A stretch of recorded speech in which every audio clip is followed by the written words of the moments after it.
जनप्रतिनिधि साँच्चीकै तपाईँ जनप्रतिनिधि हो? वडा अध्यक्ष हो, जनताले जनप्रतिनिधि नै हो, वडा अध्यक्ष हो। वडा अध्यक्ष हुन हेर्नुहोस् त, वडा अध्यक्षको मतलब के हुन्छ?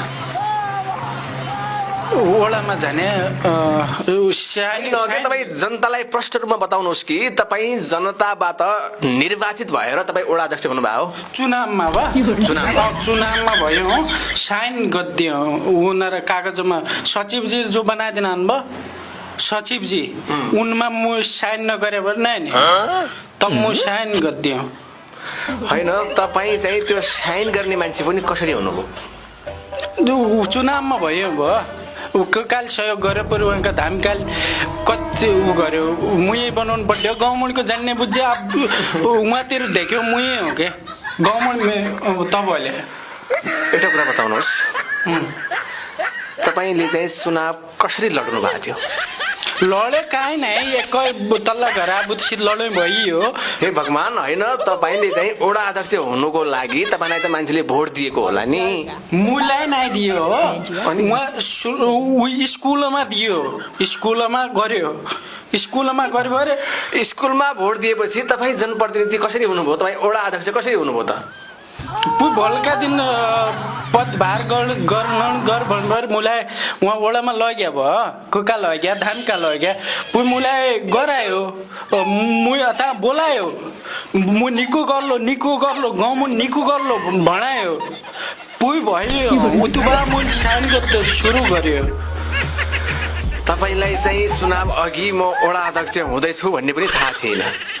वडा अध्यक्ष नै ऊ पारे अर्को त्यो मैले बुझेँ, तपाईँको भाषामा तपाईँको साइन गर्ने मान्छे गजकाले विदित गर्यो, ऊ होरेको भन्यो अध्यक्ष पल्लीमा आएको, उहिले विथिति गर्यो अरे अब कै खोज्छौ भन्यो त।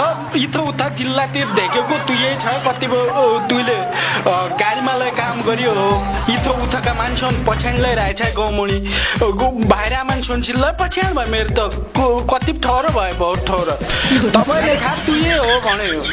आदरणीय जनताहरू, तपाईँ देख्दै हुनुहुन्छ, लाटो जनताको घाँडो तन्त्र भनेको यही हो। उहाँ हुनुहुन्छ वडा अध्यक्ष। वडा अध्यक्ष के हो पनि उहाँलाई थाहा छैन, जनप्रतिनिधि के हो पनि उहाँलाई थाहा छैन, उहाँ के हो साइन गर्ने मान्छे। अब उहाँलाई चाहिँ साइन गर्ने मान्छे कसले बनायो त? प्रश्न यहाँनिर उठ्छ आदरणीय जनताहरू। तपाईँ एउटा कुरा बताउनुहोस्, तपाईँलाई चाहिँ साइन गर्ने बनाउने मान्छे तपाईँको को भन्नुभयो? साइन गर्दा मैले पल्लीबाट जानिरहेको थिएँ, साइन गर्दा तपाईँले जानेको थिएँ, तर तपाईँलाई चाहिँ त्यहाँको जो मेरा धामकाले बनायो, धामका लगायतका भरणा साहब भ्या उनीहरूले उठ्ठुपट्ट तुइले बा भन्नुभयो, सबै चिज तेरा पो धनी हो, इथु उतो गयो छ, हाम्रो त होटल मूल चाह खान नै मिल्लो, तु त अब गाडीमा इथु उतो गयो मान्छे चाह खानाले हाम्रो असहज हुन्छ, तु चाह खाल कतिलाई बसल त के असहज नै हो, हाम्रो देवता मान्छे है त तु ठिक छ भन्नुभयो, मुलाई भन्यो।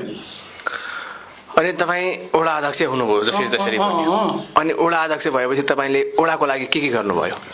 वडाको लेखा सचिवजी गद्दान, अर्को एक भाइ छ उन गद्दान, मु साइन गर्दा वडाको लेखा मैले पुरै मल्ला घरा धामका पल्ला वहाँ नि धारो वहाँ नोलो थियो, नोलामा 50,000 रुपियाँ हालाइदिए वडामा आएपछि भन्यो। होइन के मैले त्यो भनिरहेको होइन कि तपाईँले विकास के गर्नुभयो वडामा? तपाईँको वडामा पुरा गाउँमा, तपाईँको वडाको गाउँमा हो? मेरो वडा जहाँसम्म हो भन्ने जहाँसम्म उहाँमा कतिलाई नोलानमा 50,000 रुपियाँ लेख्यौँ, पुरै धामकाले तु मेरा यो भाडा नि भिडी चिनाइदे त यहीँमा जाल्दै हालिदे, यो थोडा पानी लगाउँछ भोलल काटिन्छ, यहाँमा तुइले हलायो बर अर्का वर्षलाई तुइलाई यसरी भनेपछि तपाईँले मलाई बताउनुहोस् कि विकास भने के हो?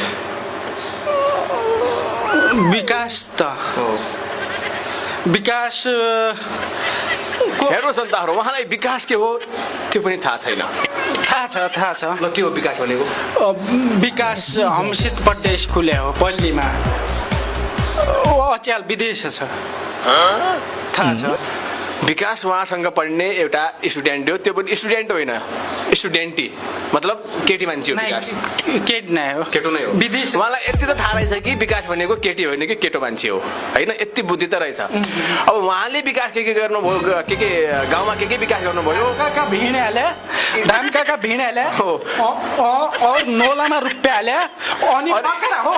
एउटा कुरा बताउनु, बकरा दिया धामी भरड्या बकरा सबल काट खायो तर धामकाय मोल्लो मलतिर भरडे काटले नै काट राख्यो बाकरो। किनकि भरडे काका र धामी काकाले चाहिँ उहाँलाई साइन गर्ने मान्छे यानि कि वडा अध्यक्ष बनाउनु भएको थियो, त्यही भएर चाहिँ उहाँले गाउँमा बाख्रा पनि वितरण गर्नुभयो, कुकुरालाई दिया कुखुरा पनि वितरण गर्नुभयो होइन। कुखुरा। अब त्यो कुखुरा र बाख्रा वितरण गरिसकेपछि धामी काकाले र भरडे काकाले मात्र त्यो काटेन, अरू सबैले काटेर खाइसक्यो। अचेल हामीले प्रदेश बठेले तान्यो भनेर हामीलाई योजना आइरहेछ।